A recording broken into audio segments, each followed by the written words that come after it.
Hey everybody, Donkey Storm here. In today's video we're going to talk about the Kyrian Guardian Druid. In case you haven't noticed, many of the top rated bears are swapping to Kyrian, and like any self-respecting content creator, when I saw this I decided to blindly follow suit myself. So in this video we'll talk about my findings. We'll go over the pros and cons of Kyrian, whether or not it's the right choice for you, and how to play the class. So as always, if you like the video, give it a thumbs up and subscribe to see more WoW content in the future. Alright, let's get into it. So first of all, why Kyrian? It basically boils down to this. If you can survive, Kyrian is better because it brings more damage to the table.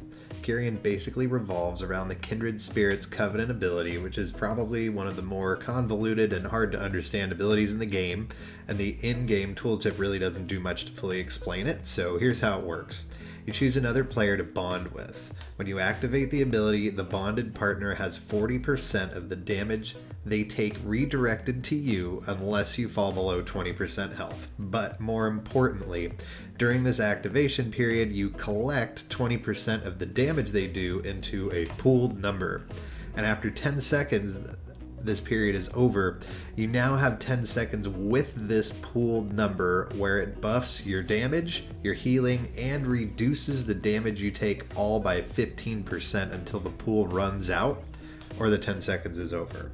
So to get the most out of this, you want to be activating the bond while your bonded partner is doing lots of damage to ensure yourself the largest pool possible.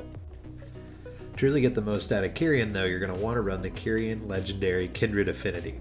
This will give you and your bonded ally a secondary stat buff that gets doubled when the bond is active. You can see the different covenant-based buffs on the screen, and as you can see, this is definitely not an insignificant amount of stats. So there's a lot to consider here. What stats do you want for yourself? Which group member is going to give you the most value out of your bond by doing the most DPS? From my experience playing with the Legendary, it seemed to be more impactful to just put it on someone doing a lot of damage, especially if they have shorter cooldowns, than it was fishing for any particular stats, as tempting as that big chunk of verse might be. Another consideration is that the ability gets even further buffed when you use the Mechanico's Soulbind, which will cause the AoE damage to blast out of the person you're empowered with, reducing the cooldown of the ability by up to 20 seconds based on the number of enemies hit. So if at all possible, best case scenario here is bonding with a melee DPS that's doing a lot of damage, but if your group doesn't have one, ranged DPS is still preferred over yourself or a healer. You're only going to benefit from the Mechanico's trait if your bonded partner is standing in melee, of course. If you really want to get the most out of this ability, you're going to want to track your bond's cooldowns and try and line up your uses with them the best you can. I'd highly recommend an add-on like Omni CD, which will allow you to see your party members' cooldowns and choose which ones you want to track for each class. It's a good idea regardless of Covenant, but becomes even more necessary when running Kyrian. On top of that, let's just take a look at the Mechanico's Soulbind as well. In addition to the AoE of his final trait, we're also getting Brawn, Hammer of Genesis, and Soul Glow Spectrometer, which are all nice traits for damage. All these things are going to contribute to upping your DPS a bit compared to Night Fae. Honestly, Mechanicos is just a really fun Soulbind to play overall. It's also worth mentioning that a switch to Kyrian is going to mean dropping Heart of the Wild in favor of either Mass Root or Mighty Bash, as Heart just won't get any use without Convoke.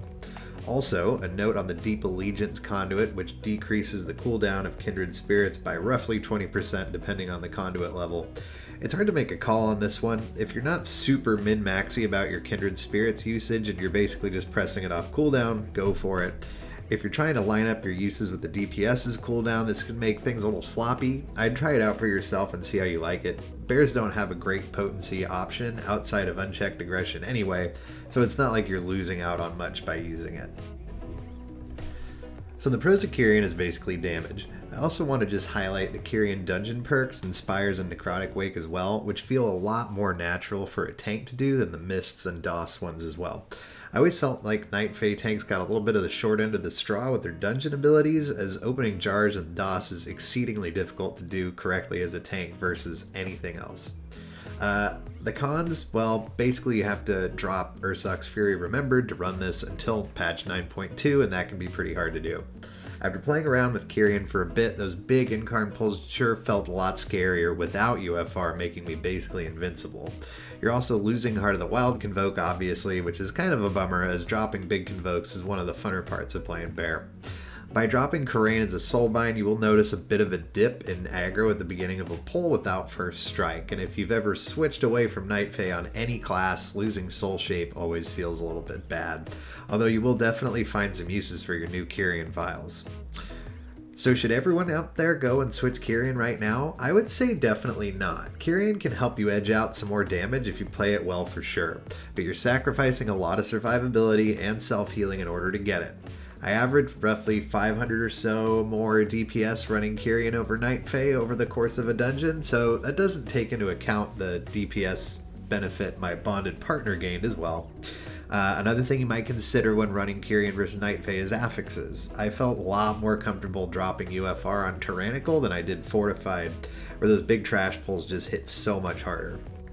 If you're not playing in a group where you're very confident in your healer as well as your DPS's ability to kick, make stops, stuns, CC, just do enough damage that stuff actually dies on time, then my personal recommendation is to stick with UFR.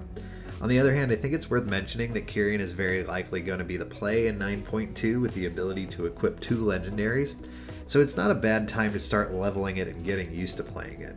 I just personally feel that for the most of the player base that's probably doing sub 20 keys with varied levels of coordination, switching to Kyrian might be a bit of a bait at the moment, at least until 9.2 hits.